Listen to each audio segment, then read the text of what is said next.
함께 보실 하나님 말씀은 구약성경 역대하 3장입니다. 오늘 말씀 읽기 본문은 역대하 3장과 4장을 읽는 날인데 3장, 4장 다 읽기는 제한이 되고 3장 1절부터 7절까지 말씀만 함께 살펴보겠습니다. 구약성경 역대하 3장 1절부터 7절까지입니다. 구약성경 658쪽 전후를 보시면 되겠습니다. 1절부터 7절까지만 함께 봉독합니다. 솔로몬이 예루살렘 모리아산에 여호와의 전 건축하기를 시작하니 그곳은 전에 여호와께서 그의 아버지 다윗에게 나타나신 곳이요 여부스 사람 오르난의 타작마당에 다윗이 정한 곳이라.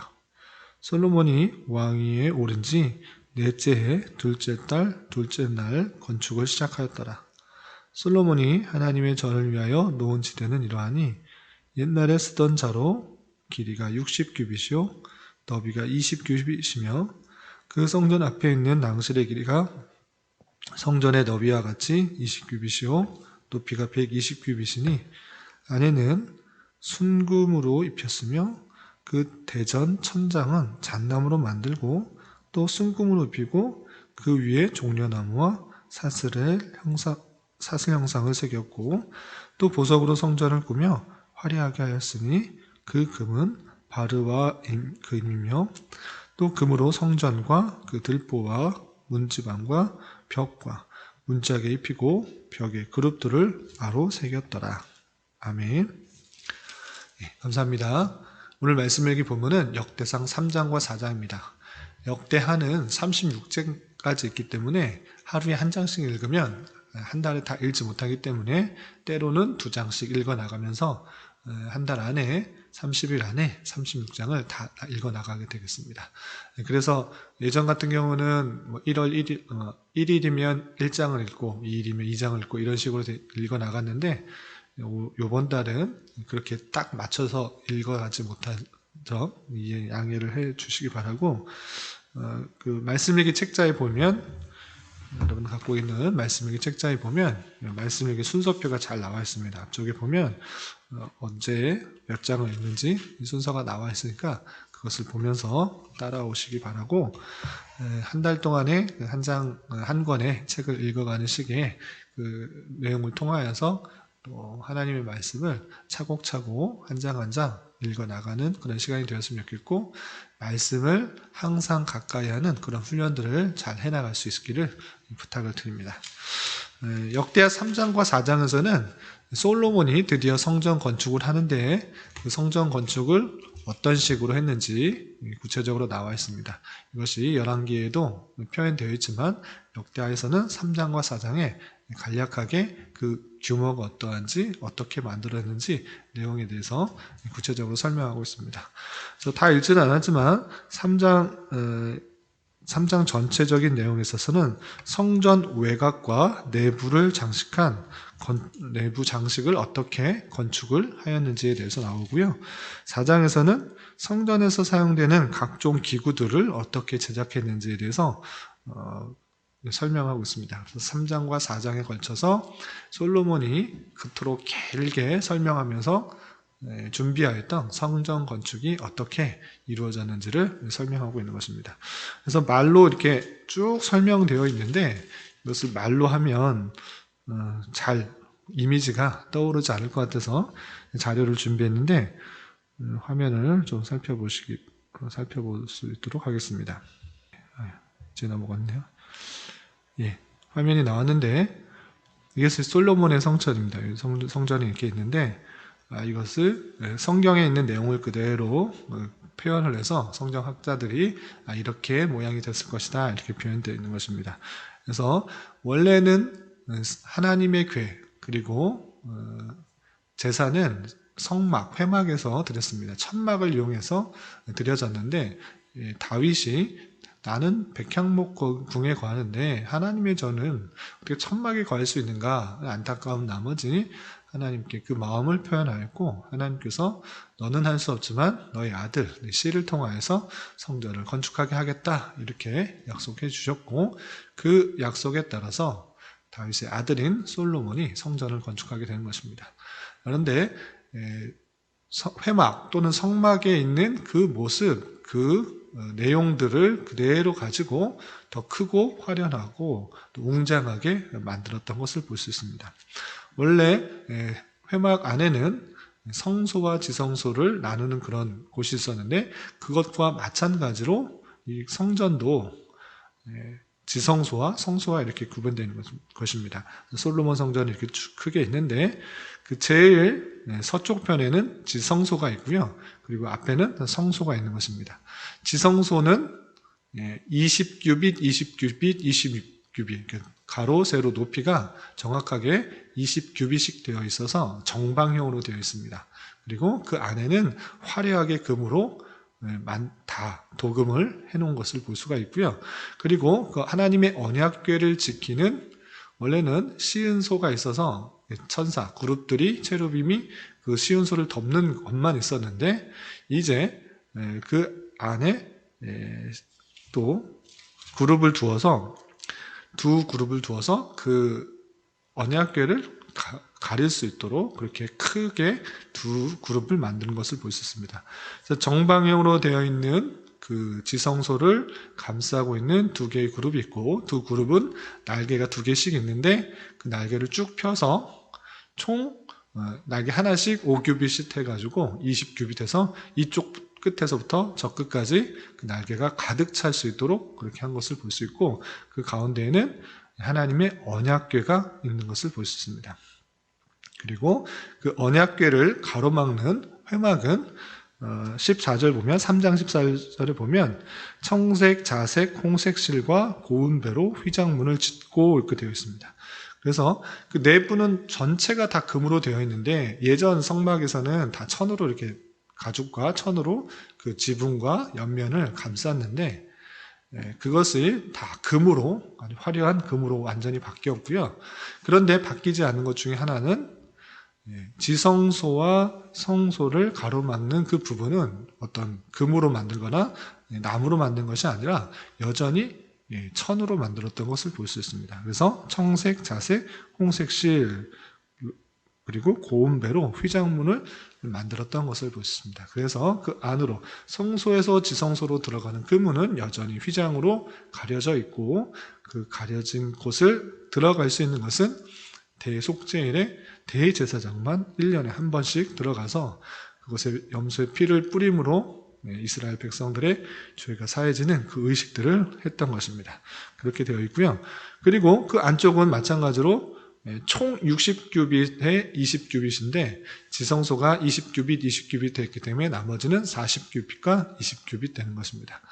그래서 총 길이가 60규빗인데 그 60규빗을 그냥 대략적으로 오늘날에 환산하면 한 30m 정도 되는 것. 그리고 길이가 30m, 폭이 15m, 20규빗이기 때문에 10m 정도 되는 그런 곳이다. 이렇게 이해하시면 되겠습니다. 그리고 그 안에 있는 성소 안의 내용을 보면 성소 안에 예전에는 그 등잔대가 한 개만 있었습니다. 그런데 이제는 10개가 세워진 것입니다. 규모도 커졌기 때문에 등잔대도 많아진 것을 볼 수 있습니다. 그래서 10개가 되어 있는데 10개가 북쪽으로 해서 5개, 남쪽으로 해서 5개. 그래서 총 10개의 등잔대를 통하여서 불을 밝히는 것을 볼 수가 있고요. 그리고 그 바깥으로 나오면 2개의 기둥이 있습니다. 2개의 기둥이 아주 높이 세워서 그 들어가는 입구를 받치고 있는 것을 볼 수 있는데 그것이 3장 15절부터 17절에 이렇게 되어 있습니다. 그것이 3장 15절에 성전 앞에 기둥을 둘로 만들었으니 높이가 35규빗이요. 35규빗이라고 하면 약 17m 정도 되는 그런 높이인데 그 17m 되는 높이에 각 기둥 꼭대기에 머리가 5규빗이라 이렇게 되어 있는데 꼭대기가 그냥 밋밋하게 쭉 되어 있는 것이 아니고 그 끝에 보면 머리와 같이 이렇게 형상을 만들어 놓은 것입니다. 거기에 보시면 나와 있는데 위쪽에 보시면 기둥 위에 머리와 같은 그런 모습이 있는 것입니다. 그 모습이 5규빗이 된다. 약 2.5m 정도 되는 그런 모양이 있다라는 것입니다. 그래서 그 모양은 어떻게 되어 있는가? 16절 보면 성소같이 사슬을 만들어 그 기둥 머리에 두르고 성류 100개를 만들어 사슬을 달았다 이렇게 되어 있습니다. 그래서 성류를 다른 모양과 같이 아주 꾸며 놓은 그런 모습을 볼 수 있습니다. 그렇게 성전 앞에 아주 높은 기둥을 만들어 놓고 그것을 지나갈 수 있도록 했는데 그 두 기둥의 이름도 만들어 놓은 것을 볼 수 있습니다. 그래서 17절 보면 그 두 기둥을 성전 앞에 세웠으니 왼쪽에 하나요 오른쪽에 하나라. 오른쪽의 것은 야긴이라 부르고 왼쪽의 것은 보아스라 불렀다 이렇게 되어 있습니다. 야긴과 보아스가 무슨 뜻인가? 여러분은 성경책에 이렇게 각주를 해놓은 것을 볼 수 있는데 야긴이라는 것은 저가 세우리라라는 뜻이고요. 보아스라는 것은 그에게 능력 있다라는 그런 뜻으로 만들어 놓은 것을 볼 수 있습니다. 그래서 성전의 형식, 그러니까 성소와 지성소로 가는 그런 모양은 비슷하지만 좀 바뀐 것은 규모가 훨씬 커졌고 그 안에를 금으로 기둥이 되는 것은 백향목 나무로 만들어 놨지만 그것을 덮는 것은 다 금으로 화려하게 장식해 놓은 것을 볼 수가 있고 또한 지성소에서도 원래는 언약궤만 있었는데 언약궤를 감싸고 있는 두 그룹의 모습이 더 추가되었다는 것들을 기억해 주시면 되고 그리고 성전 앞에 보아스와 야긴이라는 큰 기둥을 받쳐서 그 기둥을 지나서 갈 수 있도록 했다 이렇게 이해하시면 되겠습니다. 여기까지가 3장이고 4장은 아까 말씀드린 것처럼 성전 안에 있는 물건들 어떤 것들을 추가적으로 부수적으로 기구들을 만들었는가 쭉 설명하고 있는데 4장 1절에서 보면 솔로몬이 또 노수로 제단을 만들었으니 길이가 20규빗 죄송합니다. 너비가 20규빗, 높이가 10규빗이다 이렇게 되어 있습니다. 그래서 노 제단이 예전보다 훨씬 더 커진 것을 볼 수 있습니다. 그래서 20규빗, 길이가 20규빗이라는 것은 약 10m라는 뜻이고요. 너비가 20규빗, 또 길이, 또 너비 20규빗, 20규빗이니까 약 10m, 10m 되는 그런데 높이가 또 10규빗이다. 약 5m 되는 그런 높이가 된 것입니다. 그래서 아주 높은 곳으로 해서 성전 입구의 동북쪽에 정확하게 정확하게 바로 앞에 제단이 바다가 있었고 그 다음에 제단이 있었는데 그렇게 있지 않고 앞으로 나가서 북쪽 편으로 해서 큰 제단이 있는 것입니다. 그래서 높이도 좀 높게 이렇게 만드는 것을 볼 수 있습니다. 그렇게 만들었고 또 2절에 보면 노술 부어 바다를 만들었으니 이 바다라는 것은 진짜 바다와 같이 넓은 큰 물을 말하는 것인데 그것을 통하여서 제사를 지낼 때 묻었던 여러 가지 더러운 것들을 씻고 자기 제사장으로서의 정결례를 행할 수 있도록 큰 바다에 물을 만들어서 놓았던 것입니다. 그것이 어떻게 생겼는가 2절 보면 노술 부어 바다를 만들었으니 지름이 10규빗이요 지름이 10규빗 그러니까 5m 정도 되는 그런 크기입니다. 그리고 그 모양이 둥글며 높이는 5규빗이요 높이도 2.5m 정도 되고요. 주위는 30규빗의 길이의 줄을 두를만 하며 라고 되어 있습니다. 그래서 그 주변에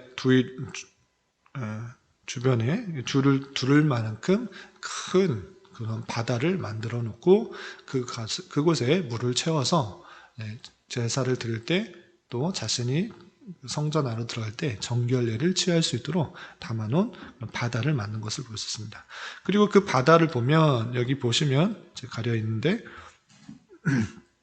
여기 보시면 이렇게 바다를 이렇게 되어 있고 그 안에 그 아래에 소를 만들어 놓은 것을 볼 수 있습니다. 그 소가 몇 마리인가 12마리인데 3마리씩 4방향으로 했다라는 내용이 있습니다. 4절 보시면 그 바다를 노세 황소 12마리가 바쳤으니 3마리는 북쪽을 향하였고 3마리는 서쪽을 향하였고 3마리는 동쪽을 향하였고 또 3마리는 남쪽을 향하였다 이렇게 되어 있습니다. 여기 보시면 여기 표현이 되어 있는데 여기에 나와 있는 바다를 바치는 그런 12마리의 소가 3마리씩 방향을 정해서 4방향으로 받치고 있는 그 모습을 살펴볼 수 있습니다.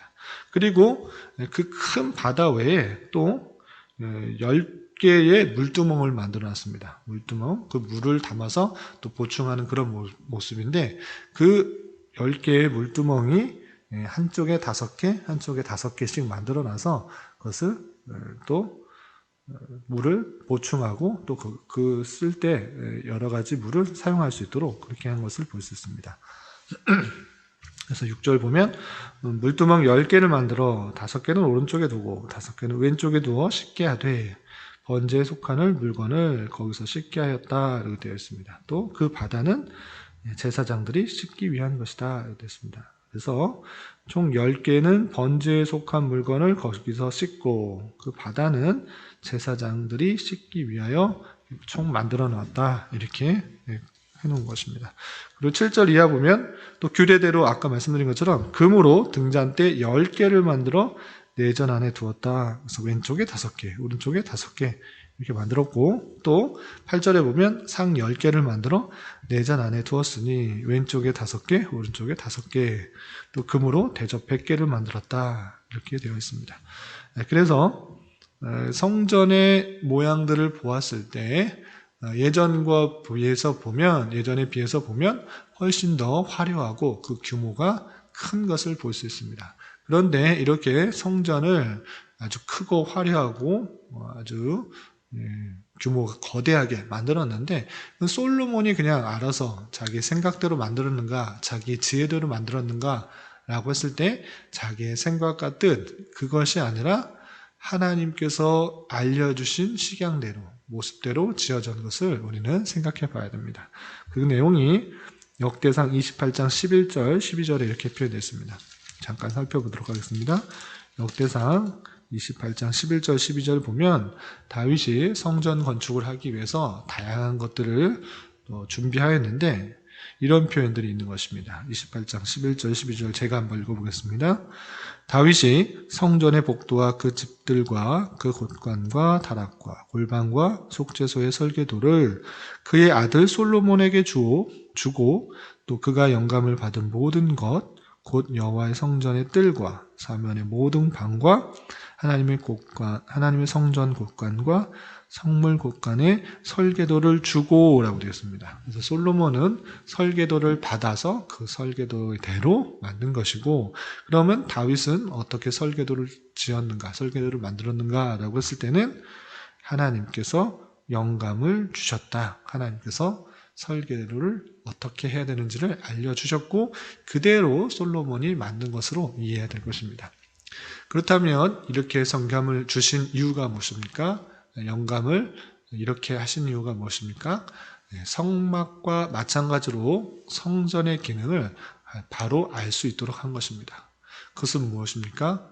어제도 말씀드렸고 계속적으로 우리가 살펴본 것과 같이 성전은 예배당을, 교회당을 그런 식으로 지어라, 그런 방식으로 지어라, 똑같은 내용으로 지어라 라고 하는 것이 아니라 그것은 계속적으로 앞으로 오실 예수 그리스도를 예표하고 있는 것입니다.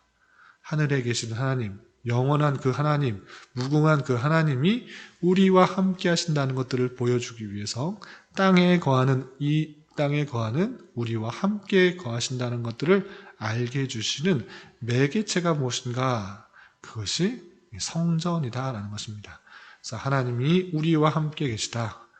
이것들을 보여주시고 또한 성전의 내용을 통해서 제사 드리는 것을 통하여서 그 죄가 씻겨지고 온전히 하나님께로 갈 수 있다라는 그 내용들을 알려주시기 위해서 예표로 보여주시는 그런 내용들이 있다는 것입니다. 그렇기 때문에 성막뿐만 아니라 성전도 내 뜻과 내 모양대로, 내 원하는 대로 마음대로 지은 것이 아니라 거기에 들어갈 내용들이 있는 것이고 거기에 있어야 될 제사, 제도의 내용들이 반드시 포함되어야 되는 것입니다.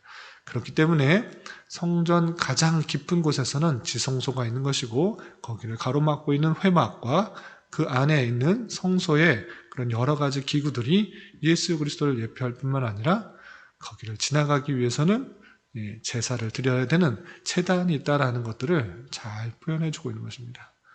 그 모든 것들이 예수 그리스도를 예표하고 있다는 그 사실들을 잘 알아 이 성전의 내용들을 통해서 예수 그리스도의 어떠하심들을 잘 깨닫고 예수 그리스도를 통하여서 하나님께서 우리를 얼마나 사랑하는지를 잘 인식해야 될 것입니다. 이렇게 성전을 짓는 것을 통해서 예수 그리스도를 보여주고 우리는 예수 그리스도를 신약 성경을 통해 깨달은 것처럼 날마다의 삶에 있어서 하나님과 우리를 이어주신 예수 그리스도의 사랑과 은혜들을 기억하며 날마다 감사와 찬송을 돌려드려야 되는 자가 되어야 될 것이고 우리 마음 가운데 예수 그리스도를 모셔드려 주님께서 원하시는 삶을 날마다 살아가는데 힘써야 될 것입니다. 오늘 하루 남은 한평생 이런 은혜가 저와 여러분 우리 모두에게 있기를 진심으로 기원합니다. 기도하겠습니다. 하나님 아버지 감사합니다. 오늘 말씀을 통하여서 솔로몬이 주님께서 영감을 주셔서 설계하도록 하신 대로 성전 건축을 한 내용을 살펴보았습니다. 성전을 통해서 하늘과 땅을 이어주는 역할을 한 것처럼 이것이 예수 그리스도를 예표하고 있다는 사실들을 잊지 않게 하여 주시고 예수 그리스도로 말미암아 우리가 죄 용서함을 받았으며 주님께 담대히 나아갈 수 있음을 잊지 않고 날마다 감사 찬송하며 살아가는 자 되게 하여 주시옵소서. 주님, 나라와 민족을 위해 기도합니다. 이 나라가 남과 북이 갈라져 정치적인 혼란과 경제적인 어려움 그리고 코로나로 인한 혼란까지 더해져 많은 이들이 어려워하고 고통 가운데 있습니다. 주님, 이 나라를 붙들어 주시고 은혜 내려 주셔서 이 나라가 하나님 보시기에 아름다운 모습으로 날로 세워질 수 있도록 인도하여 주시옵소서. 특별히 이 나라의 위정자들이 자유와 민주와 평화 속에서 진정으로 백성들을 위하는 바르고 투명한 정치를 온전히 할 수 있도록 지혜와 능력을 더하여 주시고 차별금지법과 낙태법 등 하나님의 창조 질서를 파괴하는 법률들이 제정되지 않도록 지켜주시고 또한 하나님을 예배하며 찬양하는 신앙생활이 막히지 않도록 주장하여 주시옵소서. 더욱 이 땅의 교회들이 이러한 시기에 빛과 소금으로서 하나님의 뜻을 잘 깨달아 각자의 삶 속에서 말씀에 순종함으로 주님의 영광을 온전히 드러내는데 부족함이 없도록 인도하여 주시옵소서. 주님, 교회는 육체적으로, 경제적으로, 가정적으로 하고 있는 일로 말미암아 여러 가지 아픔과 어려움이 있는 지체들이 있습니다. 그들과 함께하여 주시고 위로하여 주시며 회복시켜 주시사 주님의 선한 손길들을 깊이 경험할 수 있는 기회되게 인도하여 주시옵소서. 주님, 지난 주일 종교개혁 기념강좌를 통해서 깨달았던 여러 가지 말씀들 잘 기억하게 하시고 오늘날 우리의 삶에 있어서 온전히 실천하며 날마다 주님의 말씀대로 내 삶을 개혁해 나가며 살아갈 수 있는 저희들이 되게 하여 주시옵소서. 이 시간 각자 간절히 간구하는 기도 제목 주님께서 들으시고 가장 선한 것들로 응답하여 주시옵소서. 예수님의 이름으로 기도드리옵나이다. 아멘.